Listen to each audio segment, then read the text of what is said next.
Vous avez bien lu. Crack égale opportunité. Pour moi, c'est un ticket pour la fortune à condition d'en payer le prix. Bienvenue Stop Invest, la chaîne des tops d'investissement. Ici, on parle essentiellement d'entreprises de qualité. On nous vend souvent la bourse comme une voie royale vers la fortune. Des rendements historiques qui donnent le vertige, des success stories qui font rêver. Qui n'aimerait pas? Imaginez ceci. Placez votre argent et le regardez croître tranquillement, année après année, sans jamais un nuage à l'horizon. Intéressant, n'est-ce pas? Sauf que, soyons honnêtes, ce tableau idyllique est un mirage. La réalité de l'investissement boursier est bien plus mouvementée et c'est précisément cette agitation qui en fait une machine à bâtir des fortunes. Je dis bien, la réalité est mouvementée et c'est précisément cette agitation qui en fait une machine à bâtir des fortunes. Bienvenue dans le monde de la volatilité, le prix d'entrée incontournable pour les investisseurs sérieux. Si vous êtes sérieux en bourse et que vous n'aimez pas la volatilité, vous n'avez rien à faire ici. Achetez des obligations et restez tranquille. Je dis bien, si vous êtes un investisseur sérieux et que la volatilité vous fait peur, sortez de là rapidement. Je ne sais pas moi, allez acheter, n'investissez jamais sur une action ou bien sur un ETF, parce que même ça, c'est volatile. La volatilité est incontournable. C'est le prix à payer. Je dis bien, c'est le prix à payer. Alors, il existe une loi universelle en économie. Tout ce qui a de la valeur a un prix. Rien n'est gratuit dans ce monde, les amis. Rien n'est gratuit dans ce monde. Rien n'est gratuit. Tout ce qui a de la valeur a un prix. La bourse ne déroge pas à cette règle d'or. Vous rêvez d'avoir des rendements juteux sur les marchés d'actions? Parfait. Mais préparez-vous à régler la facture. Et surprise, ce n'est pas une question d'argent brut. Le véritable prix est psychologique. Il s'appelle volatilité. Ce mot qui fait trembler les novices et qui pourtant est le moteur des gains à long terme. Alors, trop souvent les investisseurs perçoivent la volatilité comme un drapeau rouge. Une chute de 10%, une erreur, une catastrophe. Vite, vendons tout. Vous les connaissez, n'est-ce pas? Aujourd'hui, Novo Nordisk. Hier, Novo Nordisk. Ah, la pépite, il faut acheter. Aujourd'hui, ah non, je veux plus. C'est comme ça. Il y a des... En fait, en bourse, je dis toujours une chose. Déjà, aucun être humain n'est rationnel. OK? Or, le postulat, généralement, en économie, c'est... Voilà, si vous avez fait des études d'économie, on dit toujours la base, c'est... L'homo economicus est rationnel. Or, ça n'existe pas. Surtout quand votre argent est en jeu. OK? Donc, la rationalité, pour moi, c'est un peu comme... C'est un mythe. Un être humain rationnel ça n'existe pas. Ça n'existe vraiment pas. Nous sommes sujets à des biais psychologiques. Et j'ai toujours dit ça ici. Vous pouvez être un très bon analyste. Mais si psychologiquement vous êtes instable, ça ne marche pas. Ça ne va jamais marcher. Et comme vous pouvez être l'un des analystes les plus pourris au monde, mais si vous avez un sang-froid inégalé, ça peut très bien fonctionner pour vous. OK? Et je dis une chose, c'est que si vous paniquez à chaque baisse de 1%, 10% et que vous voulez trouver des raisons derrière, sachez une chose, c'est que le prix, la volatilité des business, le business sous-jacent, le business sous-jacent, par exemple, Amazon, prenez Amazon par exemple, le prix, la volatilité du prix de l'action Amazon n'est pas la même que la volatilité du business Amazon. C'est deux choses différentes. Les business sont moins volatiles. OK? Donc, si quelqu'un commence à paniquer parce qu'Amazon fait du moins 10% cette année, on s'en fout. En réalité, il faut voir ça comme les soldes. J'ai toujours dit une chose, c'est que si vous n'aimez pas le rouge en bourse, vous n'avez rien à faire ici. OK? Vous devez adorer le rouge. Littéralement. Je dis bien, vous devez adorer le rouge. Surtout quand on est en phase d'accumulation. D'accord? Si aujourd'hui, si vous aimez les hamburgers, OK? Et que vous voulez en manger toute votre vie, vous avez le droit. D'accord? Est-ce que vous aimeriez que le prix du hamburger augmente? Ou bien si vous faites vos hamburgers à la maison, est-ce que vous aimeriez que le prix des matières premières augmente? Non!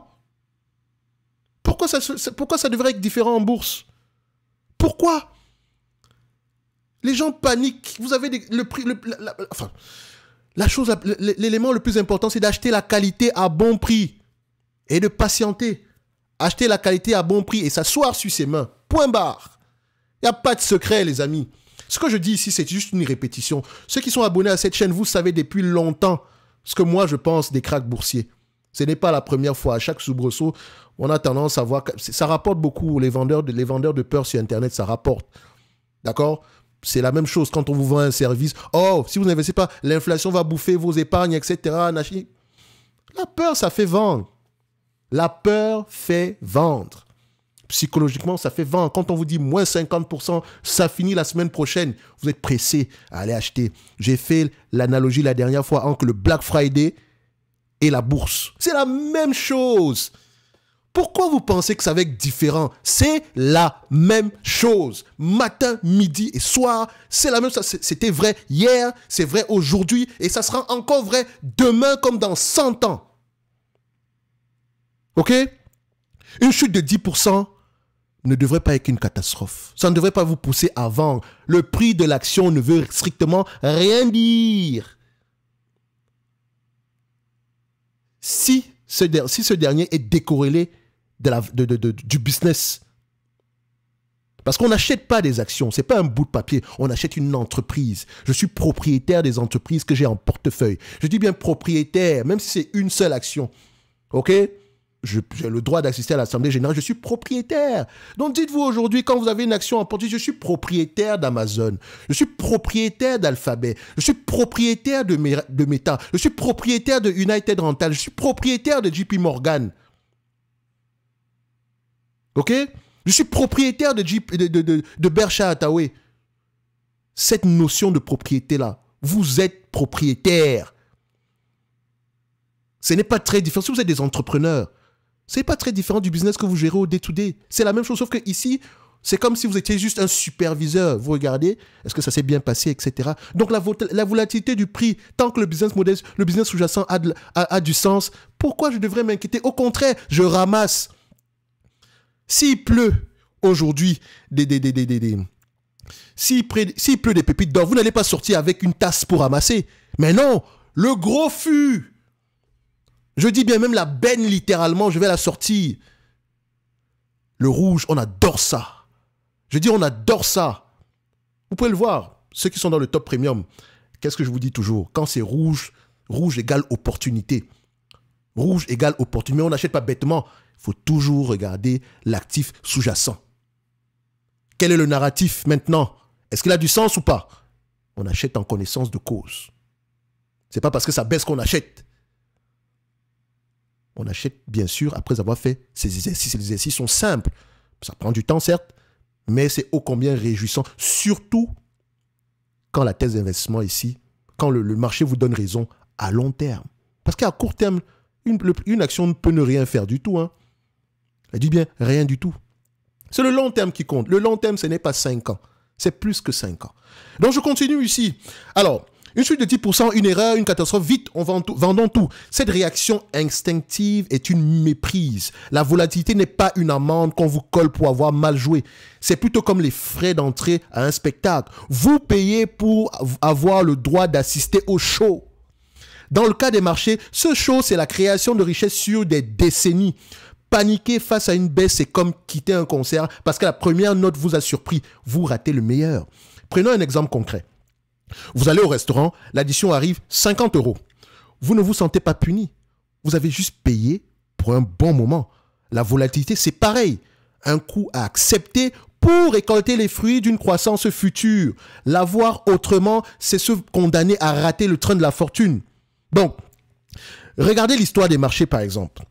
Sur le long terme, ils ont généré une richesse phénoménale. Et quand on dit marché, ça dépend de l'index que vous allez utiliser. Prenons ici les États-Unis, prenons le S&P 500 pour notre exemple. OK? Donc, les marchés ont généré une richesse phénoménale à long terme. Mais ce chemin n'a jamais été une ligne droite. Jamais. Les baisses de 10%, 15%, voire 20% ou plus, elles sont monnaie courante. C'est normal. Je dis bien c'est normal. C'est aussi normal que d'inspirer et d'expirer. C'est normal. OK?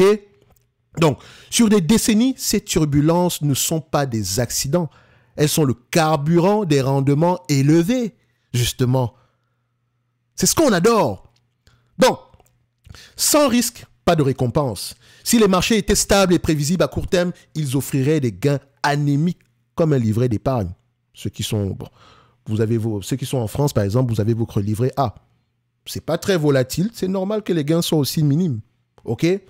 Si vous voulez si vous voulez des gains plus élevés, vous devez accepter la volatilité. Donc la volatilité, aussi paradoxale que cela paraisse, est le prix à payer pour la croissance de votre patrimoine. Rouge égale opportunité. Rouge égale opportunité. Rouge égale opportunité. Crack égale opportunité. D'accord? Ne priez pas pour avoir du vert tous les matins. Moi, je suis heureux quand je vois du rouge. Parce que moi, je suis en phase d'accumulation. Ça dépend de votre âge, etc. Si vous êtes en phase ici de décaissement, OK? Donc, je peux comprendre que vous soyez un tout petit peu en panique.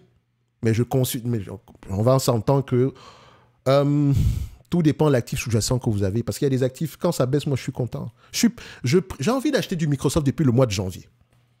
Jusqu'à présent, je n'ai pas encore acheté Microsoft. Pas parce que Microsoft n'est pas intéressant. Non, j'aimais déjà Microsoft à 400. Oui, dans une certaine mesure. Et là, j'ai fait une dernière vidéo dessus il y a quelques temps. Et aujourd'hui, le prix est encore mieux. J'ai un meilleur prix que précédemment. OK? Donc, moi, je suis content. Tant que ça continue à baisser, moi, je suis heureux. Et même si j'avais acheté Microsoft à 400, j'aurais été heureux de voir Microsoft au prix actuel. Parce que je suis encore en phase d'accumulation. Microsoft peut rester même sous-évalué pendant 10 ans. Ça ne me dérange pas. C'est un peu comme Amazon. Amazon, je dis bien, Amazon, c'est l'action achetée matin, midi et soir. Matin, midi et soir. Ne me suivez pas aveuglement. Allez lire vos rapports financiers et faites-vous vos propres avis dessus. Je le dis bien, je le répète. Et ne me parlez pas de PER. Je vous ai toujours dit, regardez l'entreprise. On parle de PER ici, ça c'est pour ceux qui débutent. Ça fait 3 ans qu'on fait des vidéos ici et je pense que le niveau débutant, on l'a déjà passé. OK? Pour ceux qui suivent la chaîne depuis longtemps. Si vous venez juste d'arriver, rejoignez la Top Newsletter sans description de la vidéo ou bien venez nous rejoindre dans le service Top Premium. D'accord? Donc, on va prendre quelques minutes pour que vous puissiez rejoindre la Top Newsletter en description de la vidéo. Ça prend quelques secondes. Allez-y. Voilà. Donc, merci à tous ceux qui viennent de s'abonner à la Top Newsletter et ceux qui viennent de nous rejoindre dans le service Top Premium.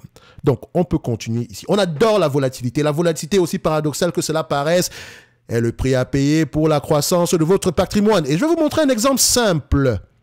Alors, qu'est-ce que vous observez? Ici, c'est le S&P 500. D'accord? Le SPY. Parce que vous avez plusieurs types de S&P 500. Il y a le S&P 500 équipondéré. Bref, prenons le SPY. Ici, nous avons à peu près une performance du SPY depuis 1993. Ça existe, d'accord? Et comme vous pouvez le voir, 10% de baisse. Vous pouvez compter le nombre de fois qu'on a eu 10% de baisse. OK? 15% de baisse, c'est commun. 20%, c'est commun. 30%, c'est commun. 40% également, parfois même plus que 50%. OK? C'est normal. Et pendant ce temps, alors, excusez-moi, je fais une erreur. Et pendant ce temps, vous pensez que les marchés financiers, la performance a été de combien? Regardez ceci. Depuis 1993, c'est magnifique. Peut-être que vous ne voyez pas. Je vais mettre ça total, return, annualize. Sur 20 ans, performance moyenne de 9,98%. Vous oubliez souvent que la bourse, là, sur les 5 dernières années, vous avez eu des performances extraordinaires. Hein. Donc, ceux qui sont habitués à avoir du 20% sur les marchés financiers, surtout ceux qui ont commencé en 2020, là, calmez-vous.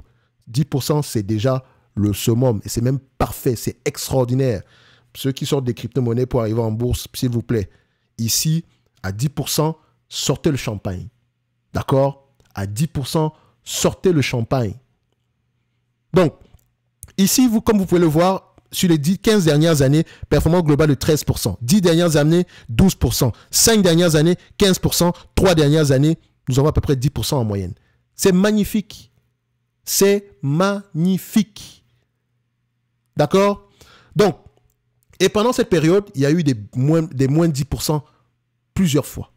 Moins 5%, on ne compte même pas. Donc, c'est commun. Et pendant cette période-là, qu'est-ce qu'on fait? On profite. Quand je regarde les marchés aujourd'hui, je m'assois parce que j'ai lu les rapports financiers, par exemple, d'Adobe hier. Adobe va voir, voilà, le marché n'a pas trop apprécié ça, etc. Mais moi, j'ai trouvé ça assez correct. Nous avons une entreprise ici qui se trouve à la croisée de chemin avec l'intelligence artificielle. Et beaucoup de gens pensent que ça va mourir du jour au lendemain. Je préfère miser chez Adobe. OK? Ça, c'est mon avis. Hein? Je ne vous ai pas dit que je suis propriétaire d'Adobe ou quoi que ce soit. OK? Mais moi, j'aime le rouge. Quand je me lève le matin, c'est ça que je vais regarder. Quelles sont les entreprises qui perdent de la valeur en date d'aujourd'hui? Regardez, il y a quelques mois, on parlait de dollar général et dollar tree. Vous les avez oubliés, n'est-ce pas? Vous les avez oubliés, n'est-ce pas? Qu'est-ce que ça donne aujourd'hui? Enfin, je ne dis pas que c'est remonté, mais ce sont des entreprises qui peuvent être intéressantes au prix actuel. On peut parler d'une entreprise que je suis depuis très longtemps qu'on appelle TTD. Et hier, je parlais justement avec dans le programme l'accélérateur ici de Synopsys. Ou bien vous avez également des entreprises comme Rightmove. Bref, des opportunités. D'accord? Quand on est sur les marchés financiers, on adore la volatilité parce que volatilité égale opportunité.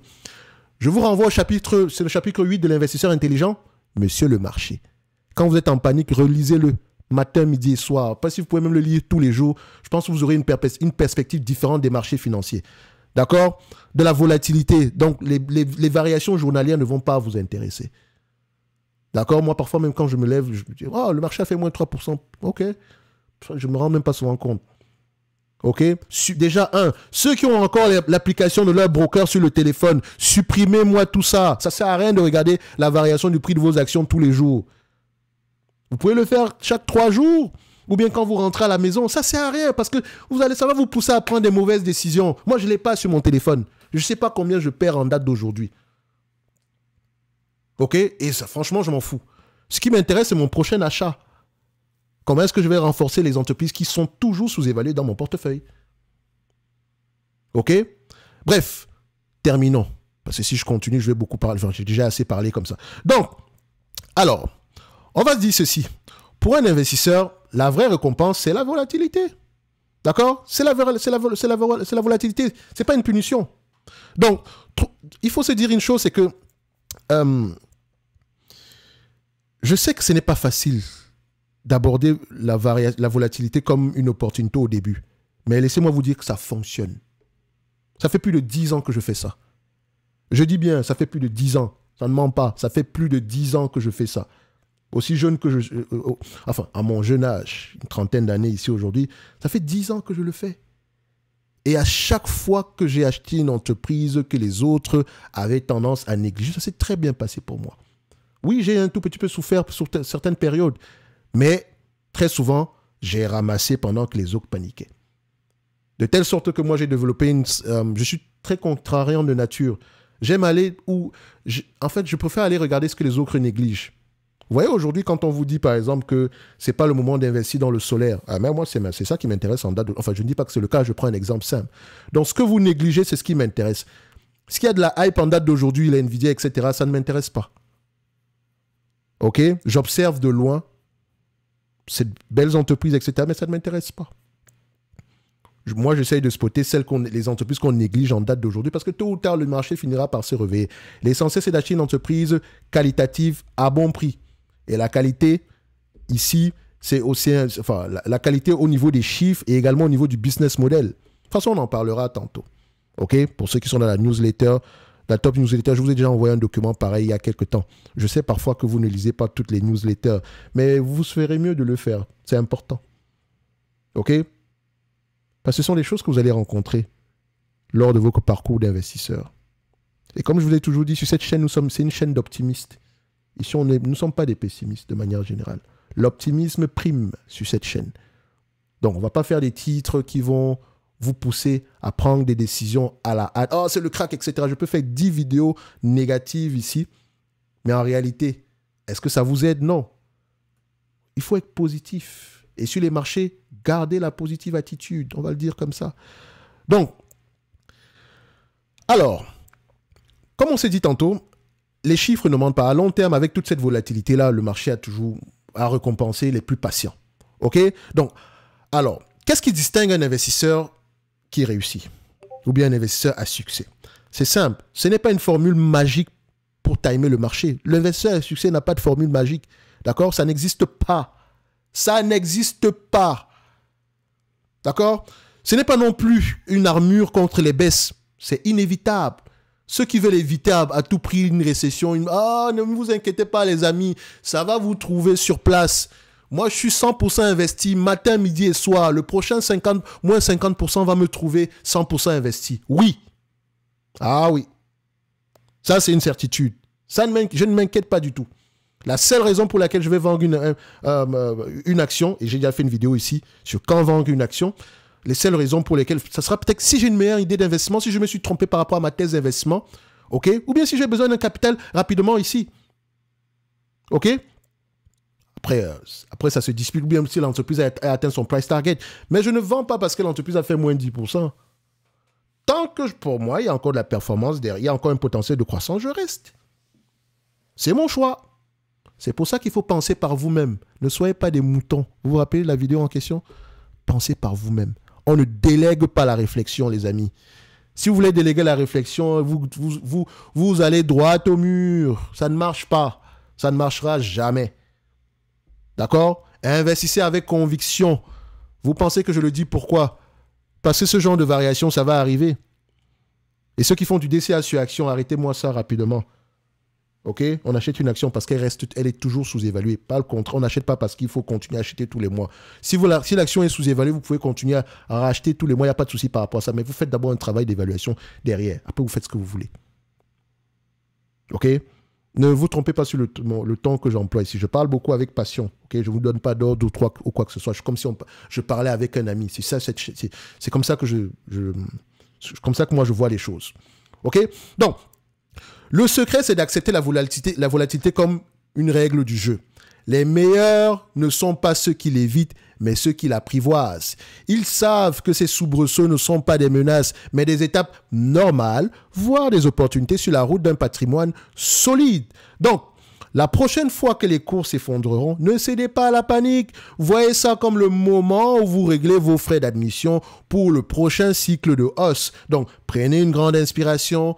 Tenez bon, serrez les fesses si vous voulez. Rappelez-vous que la volatilité n'est pas votre ennemi, elle est votre partenaire. En développant cette résilience, en payant ce prix psychologique sans broncher, vous vous ouvrez les portes au vrai potentiel de la bourse. La richesse à long terme ne se gagne pas en évitant les secousses, mais en apprenant à danser avec elles. Un like, un abonnement, un commentaire, ça fait toujours plaisir. N'oubliez pas la Top Newsletter. Et pour ceux qui veulent aller plus loin, vous avez le service Top Premium. Merci, au revoir.